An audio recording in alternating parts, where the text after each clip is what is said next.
Este restaurante, situado en la Nacional 240 a la altura de Sarasate, ha dado un giro a su negocio. Abren, pero solo para dar servicio a los camioneros y profesionales esenciales. Les ayudan a hacer más llevadero su trabajo. El problema que tienen los camioneros ahora mismo es que no pueden parar ni para ir al servicio a hacer sus necesidades, ni para ducharse, ni para comer, porque todo está cerrado.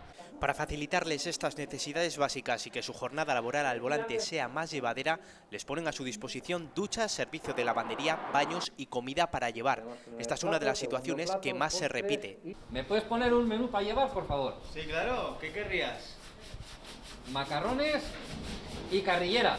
De manera casi altruista, Iñaki intenta devolverles el favor que están haciendo a la sociedad, y es que en estos 6 días que llevan abiertos ha sido testigo del desgaste al que están sometidos los camioneros. No había comido nada en todo el día, estaba el pobre exhausto.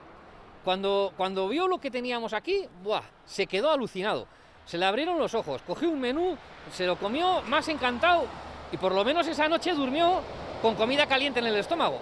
Estos son los recipientes donde sirven la comida. Clientes de todo tipo hacen una parada para reponer fuerzas. Desde el camionero de la zona que hace la paquetería de la zona, que lo más lejos igual va a Bilbao, pero duerme todos los días en casa, hasta el camionero que viene pues de Valencia o de Barcelona, que viene al País Vasco, o el internacional. Vengan de donde vengan, su objetivo es cuidarles, porque todo lo que tenemos en los establecimientos esenciales pasa por sus manos.